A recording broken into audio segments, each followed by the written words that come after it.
Did you know that at the same time the woolly mammoth existed, there were giant ground sloths? They've even found them in Los Angeles County that were 14 feet tall. You know, I really thought about this and I thought, you know, God could have just made everything Hawaii. I'd be okay with living in Hawaii. Think of the word extraterrestrial, like little green men. Those are extra terra, extra earth, beyond the earth. They make great sci-fi movies. Check this out.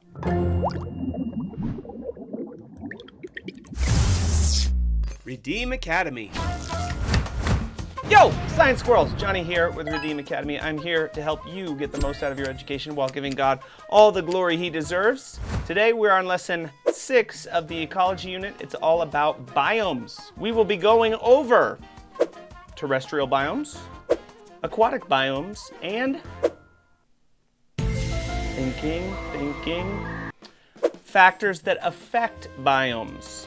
If you need a notebook, you can get one at redeemacademy.org. Let's read the big question. Why do you think God made creation with so much variety instead of making every place on earth the same? All right, well, we've got a lot of ground to cover, so let's get right into it. Remember first the ecological levels we covered in the first lesson.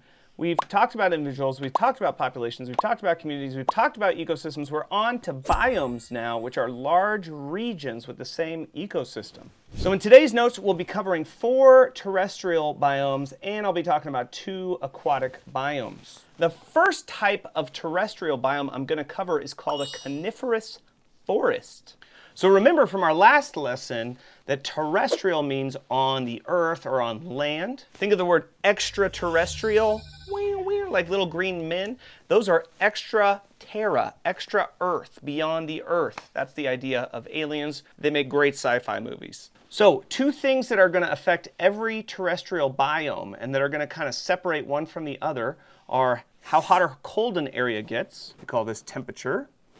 And how much rain or snow an area gets. We call this precipitation. So we come back to our coniferous forest biome. You can see it's all over Canada, and it's on the western United States more than it's on the eastern United States. And coniferous forest biomes have moderate amounts of precipitation and pretty cool temperatures, a little bit warmer in the summer. Now, there are also forest biomes called deciduous forest biomes, and they have moderate precipitation levels as well and cool temperatures as well. The difference is they drop leaves. So coniferous forest pine needles, okay? We think of needles on trees. That's coniferous forest. They make cones. That's conifers. Whereas deciduous, they drop leaves. Now, I don't have time in our notes today to go over every single biome that exists. So I'm going to go over the coniferous forest a little bit longer. But just know, if you live on the eastern side of the United States, you've probably seen more deciduous forests than coniferous forests. Now, just south of where I live in Oregon, in Northern California, they have a little forest biome called the redwoods. And there's nothing little about it. They have the biggest trees on the earth. We're going to take a closer look at this biome today. Those are small ones. In the dense shadows of the redwood forest, where the massive redwoods rise like pillars of the earth and sky, the eagle's wings slice through the calm sky like nature's sword. Beneath the forest canopy, a mountain lion silently watches. The eyes of this predator glow brightly in the dark. A Roosevelt elk moves heavily through the valley, each step like the heartbeat of the forest. The chase begins. Life and survival are always intertwined. This is redwood, where each day is a challenge, and every creature fights for its place in the natural world.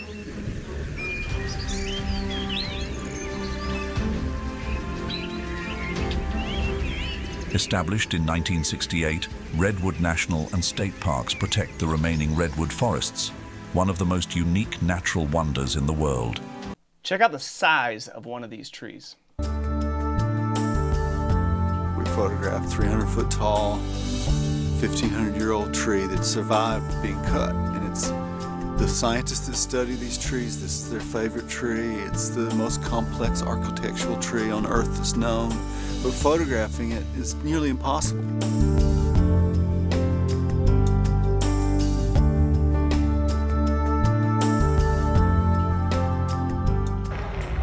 This is something kind of amazing you can do when you go to the redwoods. They have certain spots where they've cut through the trees and they're still alive, and you can just drive your car right through. So in the redwoods, it's just a coniferous forest biome. These are the types of forests that are around where I live. There's cougars, there's bald eagles, there's elk, deer, rabbits, lots of songbirds, pine trees of all sorts. For me, it's just what feels like home. Lots of small mammals as well. Beavers, there's these things called pine martens, owls, and then there's lakes and rivers. We get snow in the winter, and then a little bit of rain in the spring, pretty dry summer and fall. And it's just a beautiful place to live. Okay, so this is called a coniferous forest. Okay, so a cool or cold biome with mostly evergreen trees such as pines, firs, and spruces is called a coniferous forest. And then the next biome that we're about to see is the desert. We can go ahead and write this one down. All right, so another large portion of the United States is desert. And I actually live in the high desert and get to go visit the forests in the summer. Deserts are known for low precipitation, but higher temperature. Now, up here in Canada, or where I live in Oregon, this is more of a moderate temperature, but as you go further south and go towards the equator, you're getting into higher temperature desert. Now, we're gonna look at a desert that is right here called the Sonora Desert. It's North America's hottest desert, and also its wettest, giving rise to more animal species than any other desert on the continent. Anything that wants to make it here in the Sonoran Desert has to outrun, outsmart, or just out-nasty its rivals to succeed in one of the most unforgiving arenas on Earth. Now, in my childhood, Roadrunner and Coyote were like some of the best cartoons. They're based off of two creatures that actually live in that desert. So we're gonna get a little taste of them together in real life. Runner gets bored, it may actually go looking for a coyote just to mess with it. A lot of people wonder why the coyote doesn't immediately react, even when the Roadrunner seems to be handing itself over. The reason is simple. In the Roadrunner's world, if you can outrun something, you've already won. For a predator that depends on high-speed chases, the Roadrunner is one of the most frustrating targets imaginable. Once the chase begins, the Roadrunner keeps a steady pace and perfectly controls the distance, staying close enough to be seen but always just out of reach. Sometimes it will suddenly change direction on purpose, throwing the coyote off and draining its patience completely. So it's not that the coyote doesn't want to act, it's that there's nothing it can do. It's basically a land-based running machine, a true all-round speed monster. Isn't that amazing? It's just like the cartoon. Meep, meep. Could you imagine driving your car down the road and you actually see a Roadrunner right in front of a coyote? Like, there's multiple clips on YouTube where people are like, oh my gosh! The Roadrunner is a carnivore or an opportunist omnivore, so he eats everything. And so there's some great videos of him killing things. We're gonna go watch one. The desert is absolutely beautiful in its own way. Yeah, just remarkable. Where I live, there's a lot of juniper trees, but this desert's really, really dry. Junipers don't even survive, and it just has its own beauty.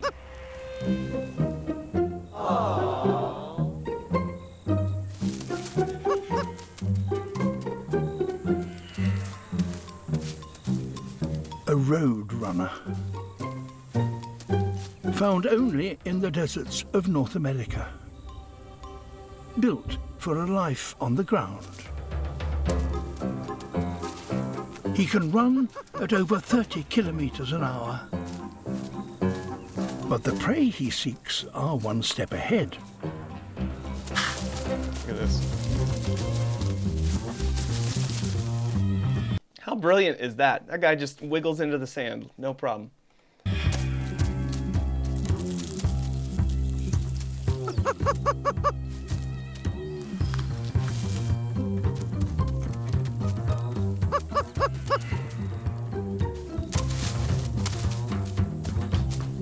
The Roadrunner's challenge is picking the right target.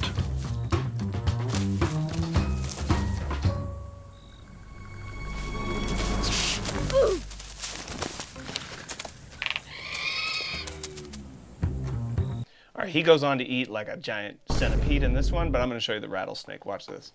From attack to defense in an instant.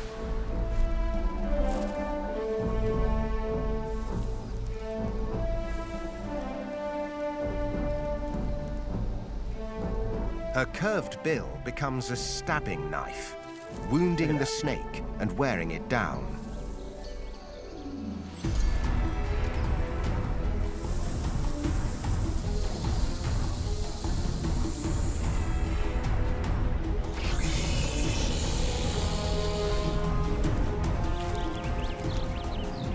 But the road She just grabbed that rattlesnake by the front of its face. runner's killer move is seizing its enemy's head while avoiding its deadly fangs, body slamming it to break its bones.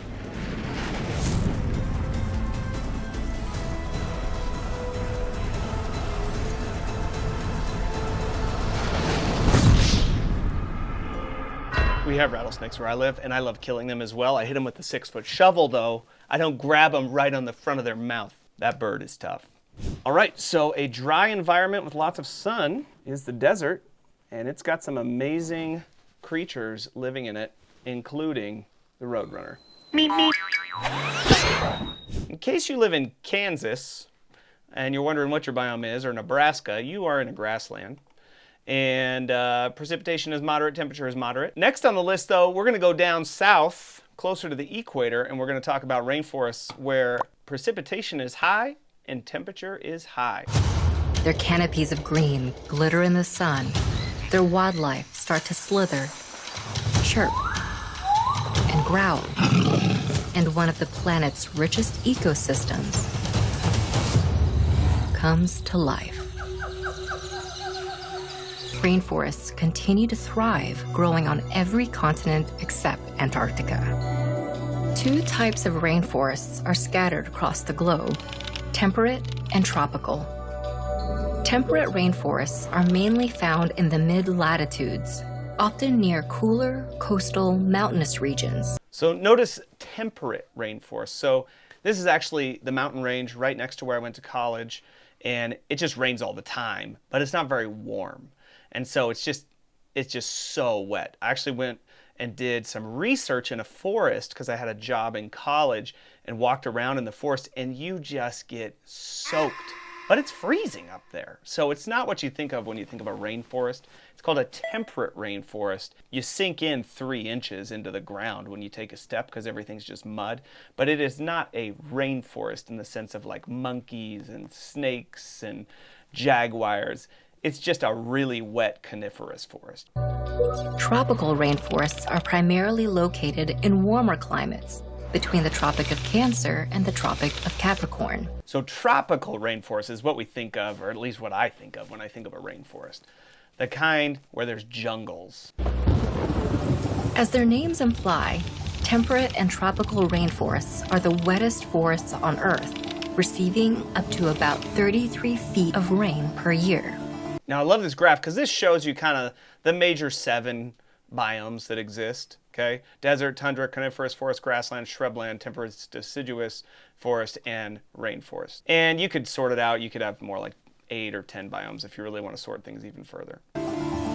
This precipitation plays a critical role in creating an exceptionally lush and biologically diverse habitat. While rainforests only make up about 6% of the Earth's surface area. I love leafcutter ants. Do you recognize those little guys? Leafcutter ants are so cool. Of the Earth's surface area, they are home to over half of the world's plant and animal species. This biodiversity creates benefits that extend far beyond the rainforest boundaries. Rainforest plants produce an assortment of food items, in addition to ingredients useful in everyday products and medicines. In fact, an estimated 70% of the plants used in cancer treatments are only found in rainforests.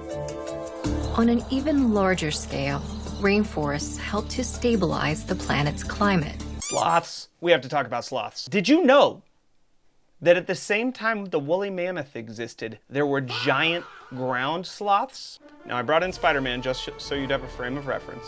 But There's also a tree sloth in the rainforest, okay? They're really slow, but there are fossils or bones of giant sloths that lived in North America. They've even found them in Los Angeles County that were 14 feet tall. And it's believed that early Native Americans hunted these things at the same time people were hunting the woolly mammoth at the end of the Ice Age.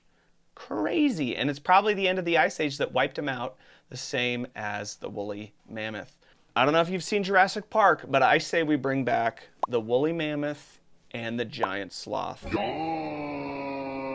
Anyway, sloths are really slow. The giant sloth probably wasn't really slow, but sloths are really slow because they need to digest their food really slowly to extract everything out of them. It's a weird adaptation they have to digest food really slowly. So then their whole body has to become really slow and not use anything. They have the slowest metabolism of any mammal, maybe any creature. I'm not sure how they do the math on that.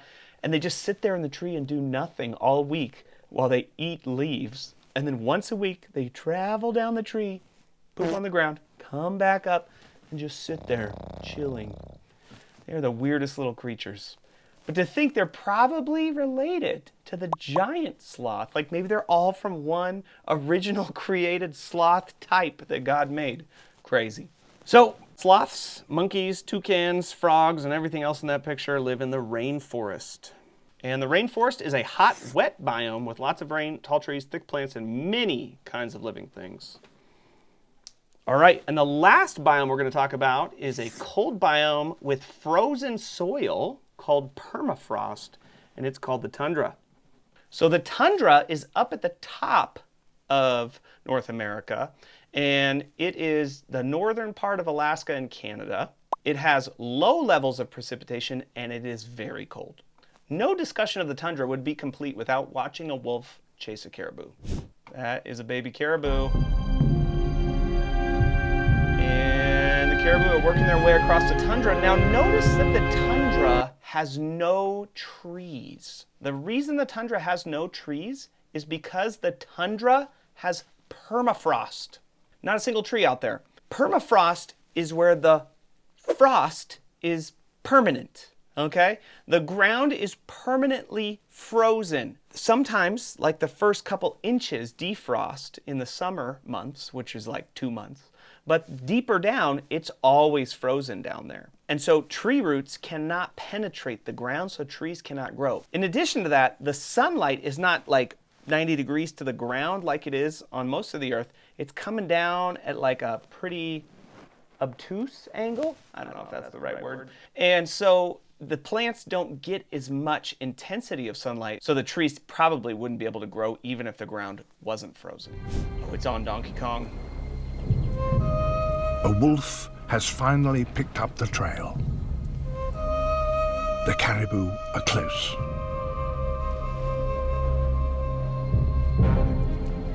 At last, a chance. Oh, the baby! The hunt is on. The hunt is on. I've heard him say that 75 times. I've seen this clip so many times. Oh no.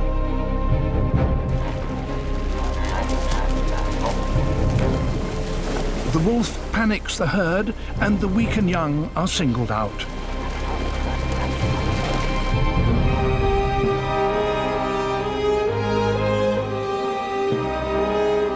A calf is separated from its mother.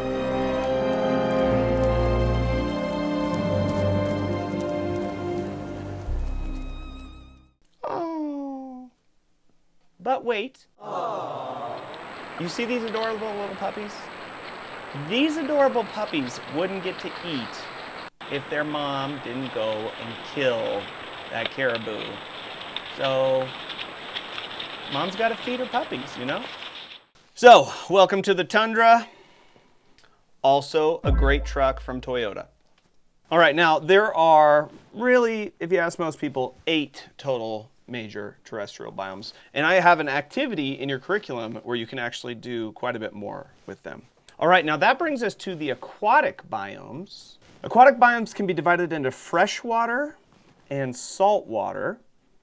Okay, water biomes with very little salt, things like ponds, lakes, rivers, streams, and wetlands. Those are freshwater biomes. And then saltwater biomes are things like oceans, coral reefs, and deep sea areas.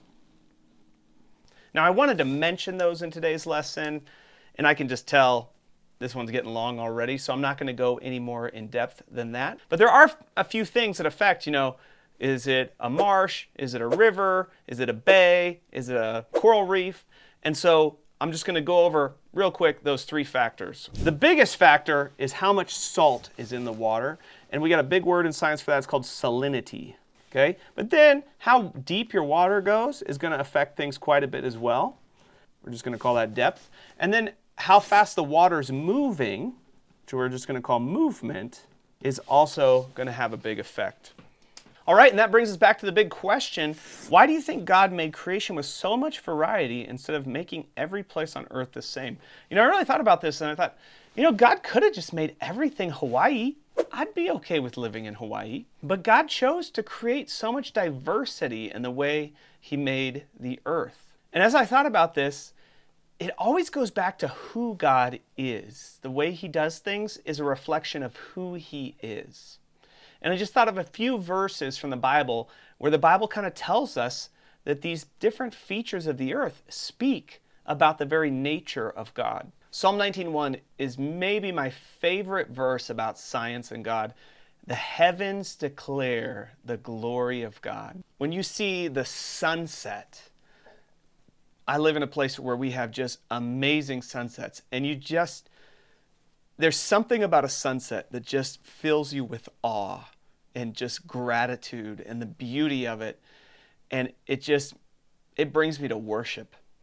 And God is glorious. You see that in a sunset. But then I thought about the mountains. There's a lot of verses that talk about the mountains. And I thought, what do the mountains say about God? And I thought, they speak to God's strength, and they speak to the fact that God is eternal. Check this out. Before the mountains were brought forth, from everlasting to everlasting, you are God. This verse talks about how God doesn't have a beginning. From everlasting to everlasting, like God is like the number infinity. No beginning, no end. And so even before these amazing mountains that God created, he already existed. Here's another one about mountains. The mountains melt like wax before the Lord. This is another verse that I absolutely love. Before God, mountains, these things that are massive and solid, they melt like wax before him. And then I started thinking about like some of the biomes we talked today. And I thought about the rainforest, which is like by far the most diverse. Biodiversity exists there more than anywhere else. And it's a place of abundant life. And so I thought the rainforest kind of speaks of God's ability to bring forth abundant life. That he's a God from whom life proceeds. And Jesus said, I can't think of the verse perfectly right now, but he said, I came that they would have life and that they'd have it more abundantly. And God, when conditions are perfect, life flows abundantly from God. But then I also thought of the desert, which is sort of the opposite of a rainforest. Even in the desert, there's life. And so it's like God is faithful even in the hard times. I mean, some of those things, those are metaphorical things, but it's like God speaks to us through what he made. We get to see things about God's character in what he made. And I think it's just part of God's creativity that he didn't want everything to be exactly the same, but that he wanted to have variety and diversity in the things that he made in creation. And so we get to see different aspects of who God is in every part of what he made. Those are my thoughts on that question, and you can share your own thoughts when you answer that question. Hope this lesson was great for you. I'll see you next time. Peace.